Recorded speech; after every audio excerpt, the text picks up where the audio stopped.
I want you to imagine a scene.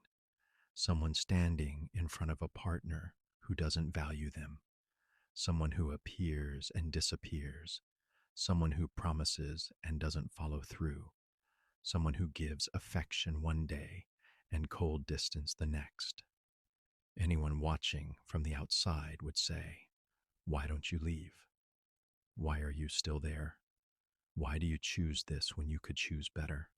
But what looks like a logical decision from the outside is a deeply emotional maze from the inside, a psychological labyrinth where every hallway leads to a memory, a wound, a learned way of loving, because no one chooses the wrong partner from logic. They choose from the emotional story they carry inside. Some people grew up learning that love means fighting, love means effort, love means sacrifice, love means uncertainty, love means never feeling fully safe. If you grew up with unstable love, your nervous system confuses stability with lack of interest. If you grew up with distant love, your heart confuses indifference with passion. If you grew up with love that hurt, your mind confuses pain with emotional depth. And that's how repetition begins. A repetition that is silent, automatic, unconscious. Most people think they choose their partners with their heart, but in reality, the choice is made much earlier, in childhood, in adolescence, in the first emotional bond that taught you what love should feel like. The love we receive as children doesn't only shape what we think we deserve, it shapes what we seek as adults, even if that love came with fear, with abandonment, with criticism, with cold silences, with conditions, with uncertainty. Because the mind doesn't seek what is healthy, the mind seeks what is familiar. And if what you knew was love that hurt, then when healthy love appears, your nervous system rejects it. It questions it. It mistrusts it. It dismantles it piece by piece because healthy love doesn't feel familiar. And what doesn't feel familiar feels unsafe. Meanwhile, what is toxic, intense, unstable feels like home.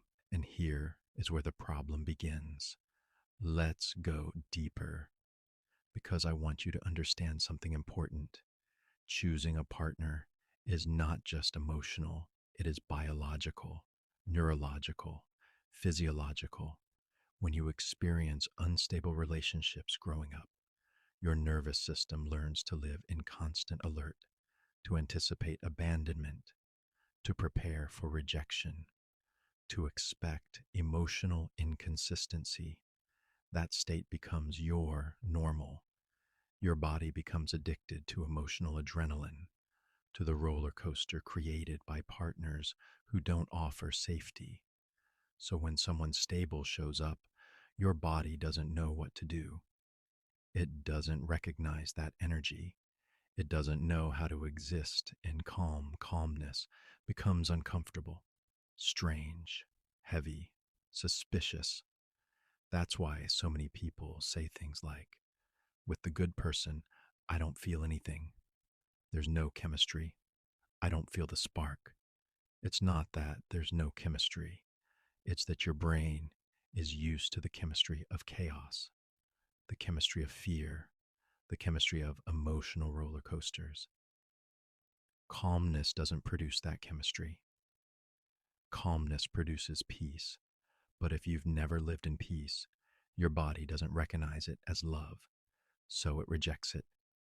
Now, let's move to the second layer, self-worth. Self-worth plays a huge role in partner choice.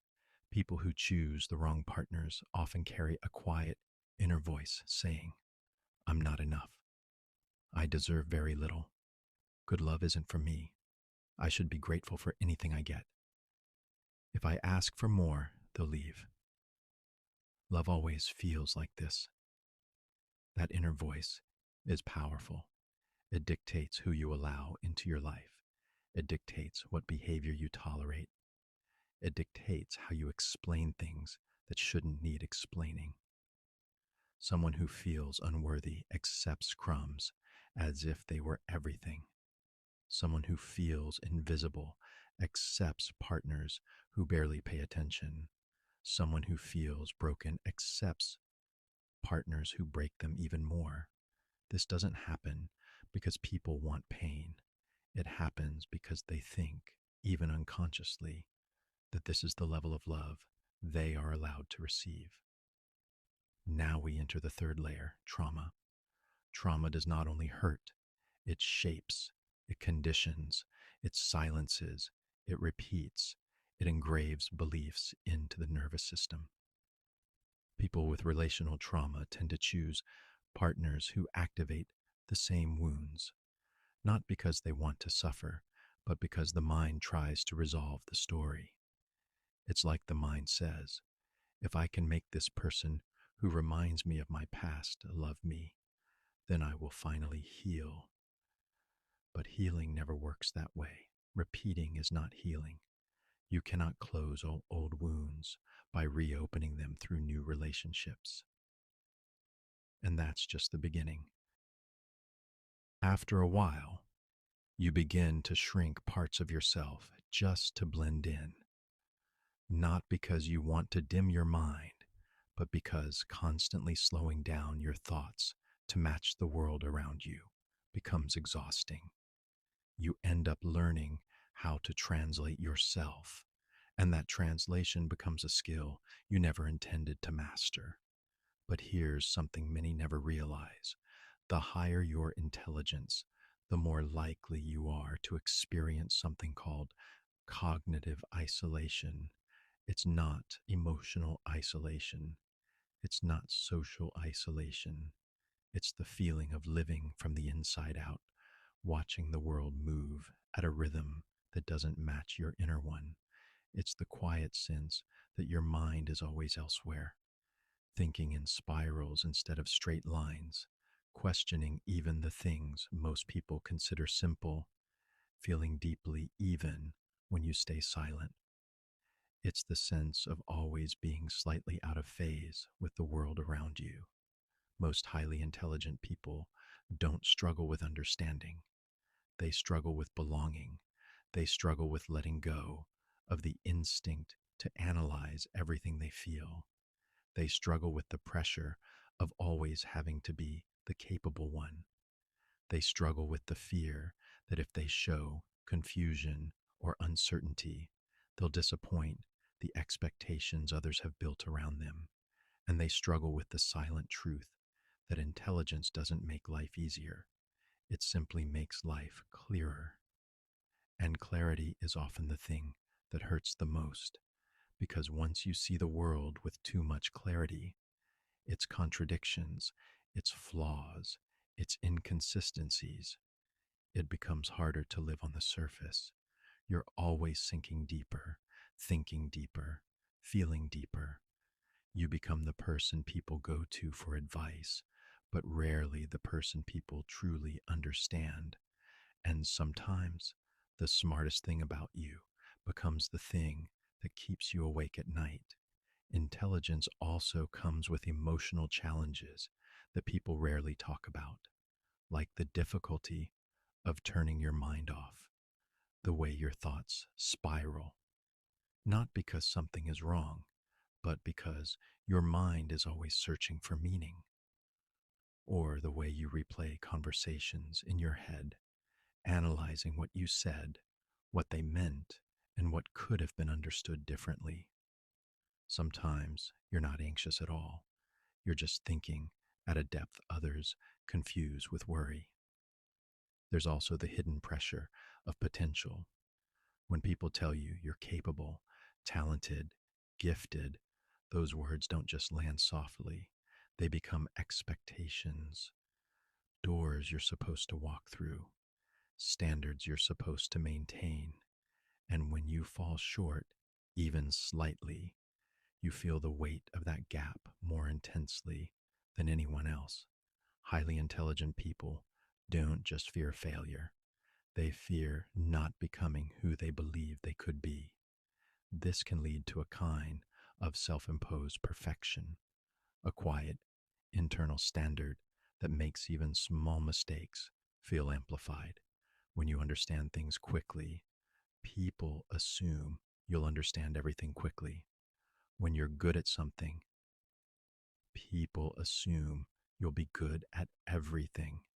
And suddenly, intelligence becomes less of a trait and more of an obligation.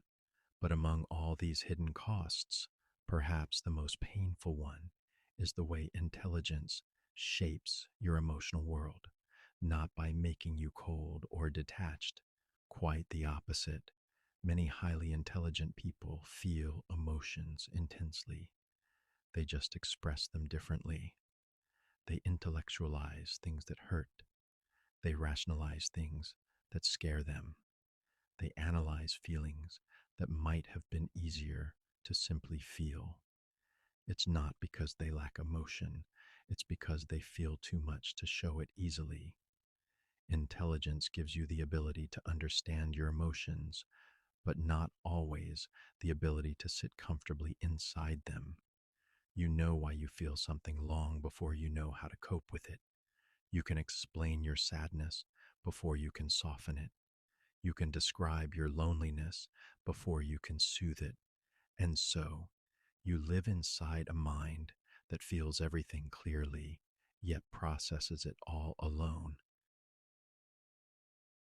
This creates a strange paradox. The smarter you are, the harder it becomes to ask for help.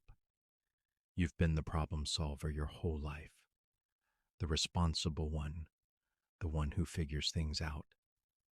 So even when you need support, there's a part of you that whispers, you should be able to handle this on your own. But intelligence doesn't remove human needs. It doesn't erase longing. It doesn't make you immune to confusion, heartbreak, doubt, or fear. It simply gives you more words to describe them. And sometimes more words make the feelings more complex, not less. There's also a quiet ache that highly intelligent people rarely admit, the longing for someone who understands you without you having to simplify yourself, someone who can follow your thoughts without slowing down, someone who listens not just to your words, but to the meaning underneath them, someone who feels like a home for your mind, not just your heart. You don't need someone equally intelligent. You just need someone willing to meet your depth instead of fearing it. But for many, that kind of connection feels rare. And when something feels rare, you start to question whether it's even possible. Yet, even with all of this, the loneliness, the pressure, the emotional complexity, there is something profoundly human about the experience of high intelligence. Because beneath every quick thought, every idea, every observation, every quiet moment of overthinking, there is a person trying their best to navigate a world that was not designed for depth. You are not too much. Your mind isn't a burden. Your thoughts are not an inconvenience. They are simply the reflection of a brain that feels alive in a way that can sometimes overwhelm you. A brain that sees the world with sharpness and softness at the same time. A brain that has spent years trying to balance understanding with belonging. And even if no one has ever said this directly, there is nothing wrong with you. What you're experiencing is the reality of a complex mind living in a simple world. And there is more to this story, because the hidden cost of high intelligence doesn't just come from how others see you, it also comes from how you see yourself. There comes a point in every highly intelligent person's life when they realize their greatest misunderstanding didn't come from the world around them, but from within themselves. For years, you may have assumed that intelligence should make everything clearer, simpler, easier, but the truth is, The more you understand, the more aware you become of how much there is still left to understand. Intelligence doesn't shrink the world, it expands it. And sometimes that expansion feels like standing in front of a vast landscape, unable to decide where to step next. You begin to see possibilities everywhere. Every path has 10 more branching from it. Every decision opens a dozen new questions. Every idea leads to deeper layers you didn't expect to uncover. And while this curiosity is part of what makes your mind extraordinary, it can also become a quiet source of overwhelm. You start to feel not the pressure of choosing wrong, but the pressure of choosing at all. Because when you can imagine so many potential futures, the present suddenly feels too narrow to contain all of them. This creates a strange form of paralysis, not because you lack ambition, but because you have too many, not because you lack clarity, but because you see too many angles. You don't struggle with direction because you're lost. You struggle because you understand too well. You see the cost of every choice. You feel the weight of every possibility. And sometimes you end up standing still simply because your mind is overcrowded with options. Then there's the quiet burden of being the one who gets it. Maybe throughout your life, you were the person who figured things out faster than others. Teachers praised you, friends relied on you, family expected it from you. Over time, that pattern becomes internalized. You start to believe that your worth is tied to your answers, not your questions, to your strength, not your uncertainty, to your clarity, not your confusion.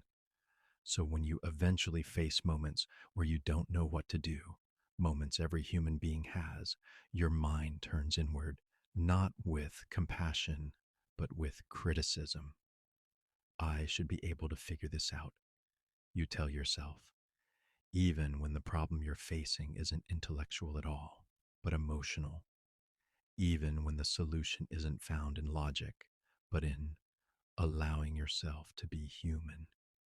Highly intelligent people often struggle most when life asks them to be emotional instead of analytical, when clarity comes not from thought, but from vulnerability, when the answer is not an insight, but a connection. And because you've built an identity around being capable, you sometimes deny yourself the softness of being supported. Yet, one of the most important truths you can ever learn is this: intelligence does not replace humanity. It does not remove the need for comfort, patience, reassurance, or companionship. It does not give you immunity from the complexity of the heart. In fact, the heart may be the one place where intelligence finally meets its match, because feelings don't operate on logic. They don't respond to analysis. They don't unfold neatly like a problem you can solve. They twist, they shift, they contradict themselves. And for someone with a deeply analytical mind, that unpredictability can be uncomfortable, not because you don't feel emotions, but because you feel them intensely and try to understand them too quickly. Sometimes the most intelligent people struggle in relationships not because they don't care, but because they care so deeply that they overthink every detail.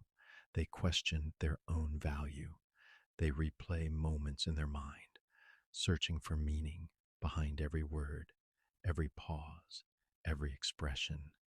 They analyze what they feel instead of trusting it.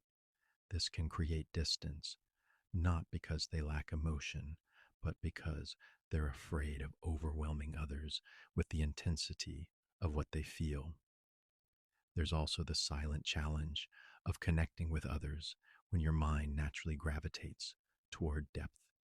You want conversations that explore ideas, emotions, memories, meaning. You want dialogues that feel alive, layered, purposeful, but the world often operates on the surface: small talk, simplicity, routine. And while there's beauty in simplicity, it can sometimes feel like you're a book placed in a world of short sentences. You don't want to be complicated. You don't want to be too much. You just want to be understood without needing to hide your inner world.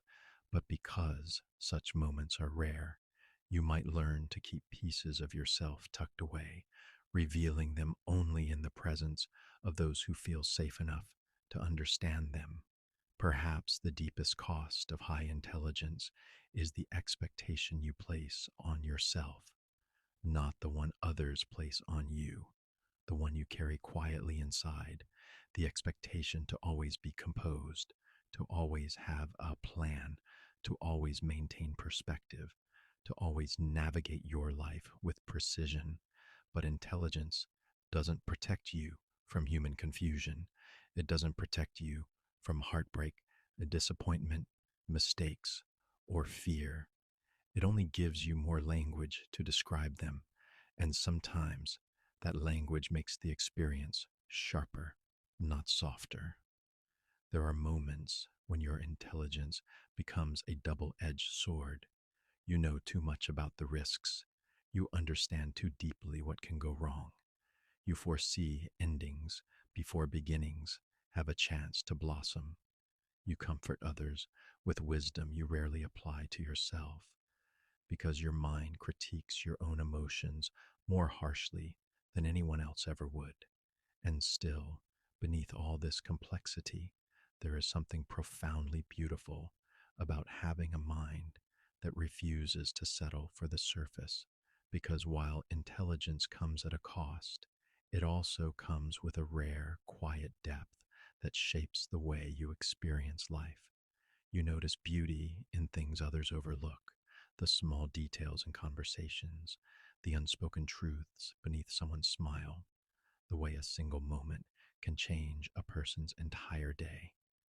You see meaning in patterns, stories and glances, lessons and mistakes. You feel the world not as a series of events, but as a landscape of connections. You carry empathy not in waves, but in oceans. And this depth, while sometimes overwhelming, also gives you access to insights that can change not only your life, but the lives of those around you. Highly intelligent people often become the quiet observers, the deep thinkers, the ones who feel the world intensely and transform that feeling into understanding. And yet, many of them carry a silent fear: the fear that their mind sets them apart too much, the fear that they are destined to walk through life slightly alone, the fear that depth is a distance instead of a bridge. But that fear is rarely accurate. The world needs people who think like you, people who question, who imagine, who understand the complexities others overlook. The world needs minds that carry both sensitivity and clarity, both logic and emotion, both awareness and compassion. The real challenge is not to become less intelligent, but to become more gentle with yourself, to allow your intelligence to be a tool for understanding, not a weapon for self criticism, to let your depth be a doorway to connection, not a reason to withdraw. Because here's the truth: intelligence is not meant to isolate, it's meant to illuminate, it's meant to help you see the world more clearly so you can experience it more fully. It's meant to help you understand yourself so you can move through life with more purpose. It's meant to help you navigate your emotions, not avoid them. But there is one more hidden cost that rarely gets spoken about: the cost of being highly aware in a world that often prefers simplicity. When your mind naturally sees patterns and implications, you become sensitive to things others dismiss. You notice inconsistencies, emotional shifts, unspoken tensions. While this awareness is a strength, it can also be draining when the world expects you to accept things at face value. There will be times when your understanding makes you feel older than your age, times when you feel like you've lived multiple emotional lifetimes in a single day, times when your empathy feels too big for your own heart, times when your thoughts feel too loud for the moment you're in. But none of this means you're difficult or detached. It means your mind is awake. It means your heart is involved. It means you are not drifting through life half aware. You are fully present, even in the moments that challenge you. Perhaps the most healing truth you can embrace is that intelligence does not require perfection. It does not require certainty. It does not require constant control. Sometimes the strongest thing a brilliant mind can do is let go. Let go of the pressure, let go of the expectations, let go of the belief that you must always be ahead. Because the real gift of intelligence is not in thinking faster than others, it's in seeing deeper than the moment. It's in recognizing meaning where others see routine. It's in understanding emotions with a clarity that helps you grow, not just analyze. You don't have to carry the world alone simply because you can understand it more clearly. You don't have to solve every problem simply because you see it before others do. You don't have to hide your depth simply because it's rare. You're allowed to slow down. You're allowed to feel uncertain. You're allowed to be human in the places where your intelligence has made you feel responsible. In moments of doubt, remember this: the mind you have is not a burden, it is a lantern. It lights up things others may walk past. It shows you possibilities others don't consider. It reveals truths that help you navigate your path with greater awareness. And while that light sometimes makes the world feel heavier, it also allows you to see beauty with a level of detail that few people ever experience. The hidden cost of high intelligence is real, but so is the hidden beauty. The beauty of growing, not just in knowledge, but in wisdom. You are not alone in these experiences. You are not meant to walk through life feeling permanently separated from others. The world is full of people who think deeply, who feel intensely, who question their place, who seek meaning. You may not always see them, but they exist. And when you meet them in friendships, relationships, or even in small passing moments, you realize something important. Intelligence doesn't isolate forever. It attracts the kind of minds that resonate with yours, even quietly.